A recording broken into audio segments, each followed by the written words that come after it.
I've always been interested in the fusion of art and tech, engineering science, really.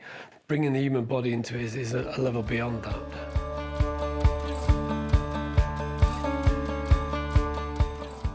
I lost my leg in a car accident in 2002. It was traumatic and I had to accept the fact that I've lost a limb. And the very sad thing about it was that I was very active in sports. I used to watch the Paralympics and things like that just to try and motivate myself, trying to find myself again in this world now where I just felt completely hopeless and I didn't even see a future for myself. I got my very first prosthetic about 5 or 6 months after the accident. It was horrible.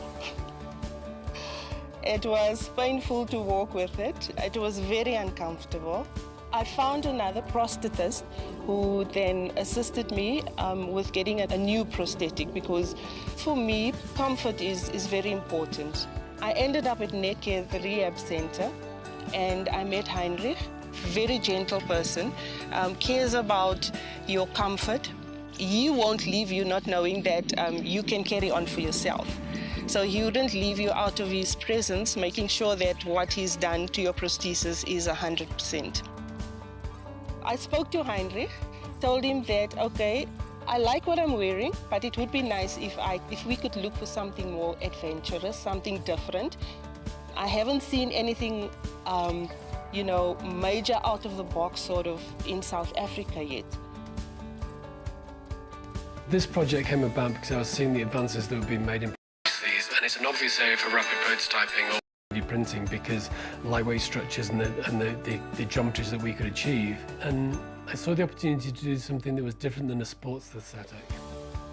This is through my friend Philip van der Walt, who I've collaborated with on a number of projects now. He also works with prosthetics and introduced me to the clinician who was very interested in what we were doing and very enthusiastic about it and very willing to put me in touch with an appropriate amputee.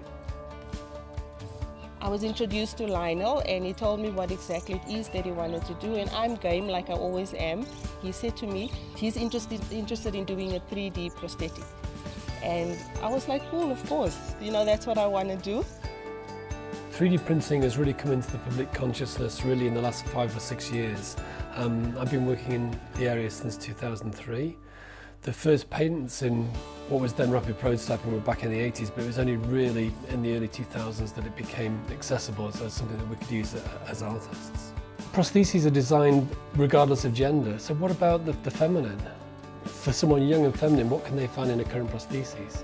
Traditionally, prosthetic devices were made to disguise, so we've got very flesh-coloured feet and they're hidden beneath clothing. I think para sports has changed that, so all of a sudden people are showing off these devices, and that should filter down to everyday use. There are 2 areas to this project. One is about demonstrating what we can achieve with the technology in terms of lightweight structures and doing something that performs better and also is aesthetically more interesting. The second is about customization and working with individual patient. I'm very excited to see what the new one would look like. The design looks very interesting, and so I really cannot wait to see what I would look like and what I would feel like and what my appearance would look like once I have the new prosthetic. At the moment, this is an expensive technology, and what we're doing is a very high-end project that's come about through sponsorship. In the future, the technology is going to be more prevalent, it's going to become more affordable, and people are going to realise the opportunities and push for it. We see an opportunity to enrich people's lives, for people to take more ownership of something that's going to be attached to them and to give them more choices. It encourages people as well, and it just shows them that there's life after amputation. Like we always say, you are amputated and not cremated.